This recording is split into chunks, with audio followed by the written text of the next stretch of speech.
Ito ang reading mo, Aquarius. Welcome back to our channel. Naway nasa mabuti kayong kalagayan while watching the channel.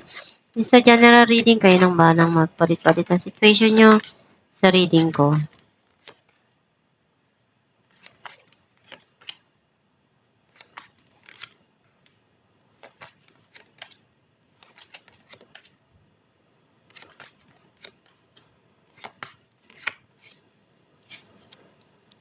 At the bottom of the deck, the Fool.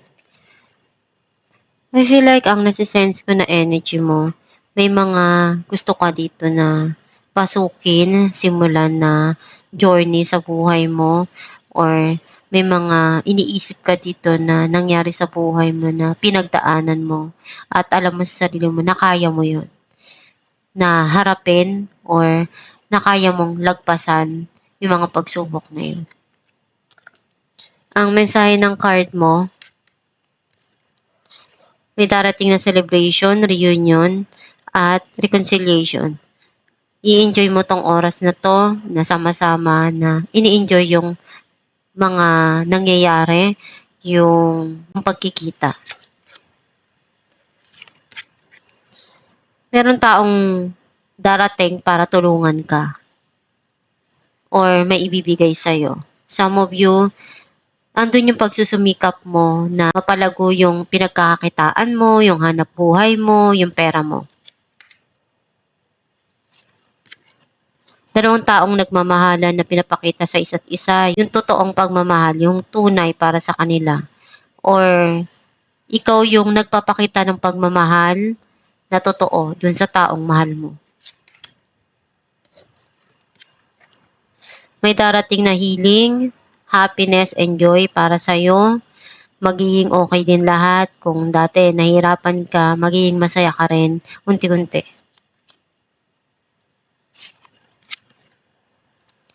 Hindi mo pa rin makalimutan yung mga nangyari sa buhay mo.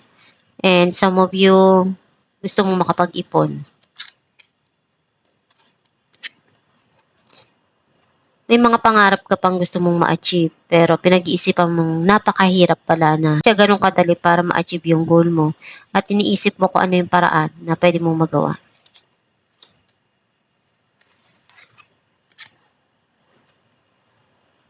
You feel sad kasi nagkaroon dun ng situation na nag-failed ka. Sitwasyon na hindi mo inaasahan na mangyayari yun sa buhay mo. And nasaktan ka man dun, sumuko ka, na burnout ka, pero alam mo sa sarili mo na kaya mong ibangon yung sarili mo dyan. May mga option ka kung paanong paraan ka makakaalis doon or ano yung dapat mong gawin, desisyon. Ikaw lang yung tanging kailangang humarap at magdesisyon ng tama doon. Clarify natin ang Three of Cups. The High Priestess and the Sun. Meron ditong tinatago ka sa sarili mo or you need to listen to your inner self, inner divine. Unti-unti ka nang magiging masaya, nararamdaman mo na yon. And also, yung nag-heal ka na rin unti-unti doon sa mga pinagdaanan mo, magkakaroon ng pag-aayos at magiging masaya ka doon sa mga dumarating sa'yo. Clarify natin the Lovers. The Sun and Queen of Cups. O may parating dito na talagang ikakasaya ng puso mo. At andun yung mapapaiyak ka pa. Dahil sobrang mahal mo yung tao. Clarify natin ang Four of Pentacles.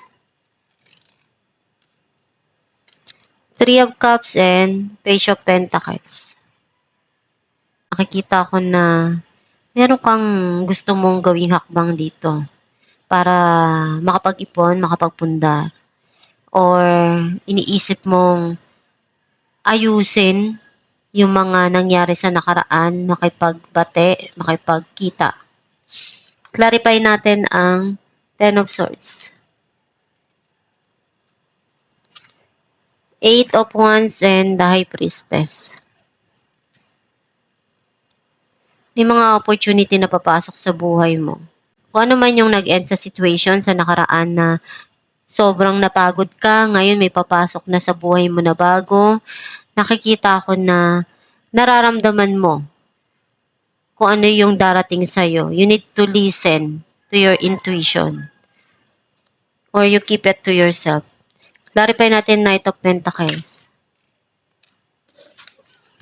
Five of Cups and King of Swords. May mga naalala ka na nangyari sa buhay mo. Hindi mo makalimutan yun. Sometimes naiiyak ka pa dun pag sumasagi sa isipan mo. And alam mo kung ano yung tama para sa'yo. Kung ano yung mga desisyon mo. Ikaw lang yung nakakaalam niyan. At ngayon mas gusto mong bigyan ng attention yung trabaho mo. Kasi natatakot ka na masaktan uli. Or mag-fail. Clarify natin the Sun. Ten of Swords and Four of Cups. May pagsisisi na nangyari doon or kailangan mong pagdesisyonan kung ano yung dapat na harapin mo. Kasi ikaw din yung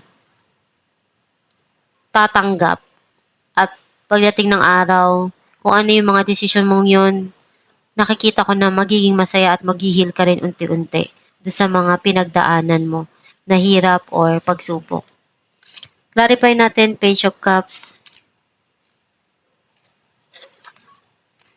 Seven of Swords and the Magician. You're trying something to do here na alam mong makakabuti para dun sa mga pangarap mo, sa goal mo, na ma-achieve yun.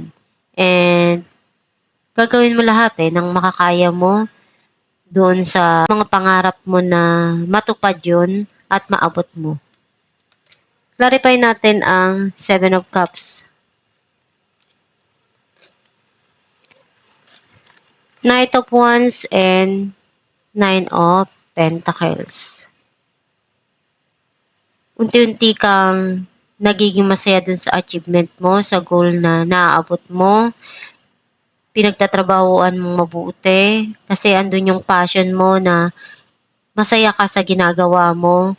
Though sometimes magulo pa yung isipan mo kung ano yung dapat mong unahin or harapin, pero nagiging independent ka, natututo ka ng tumayo sa sarili mo paa, at masaya ka naman doon sa mga achievement mo.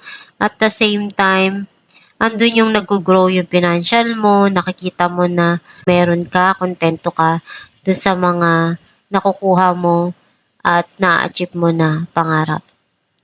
Alamin natin kung ano mensahe ng iyong gabay.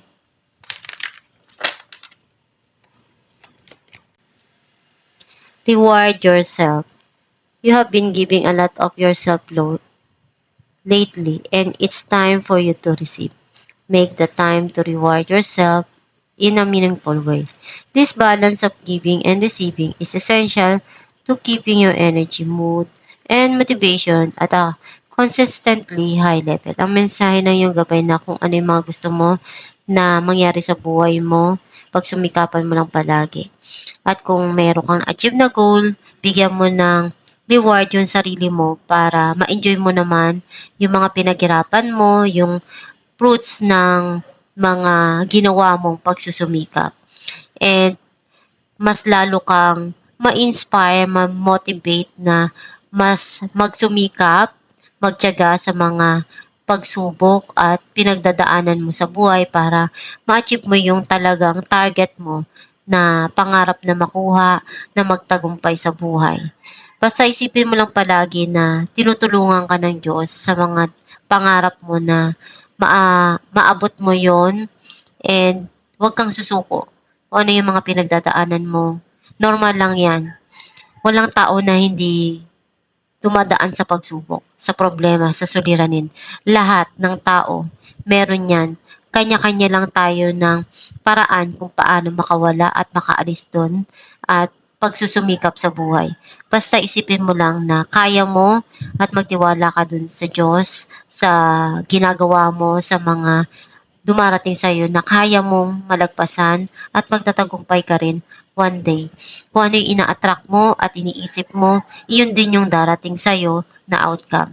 Basta sikapin mo na malagpasan at magtagumpay sa mga pangarap mo. At itong yung reading, Aquarius, kung nakaresonate ka, kindly comment down below. Thank you for watching.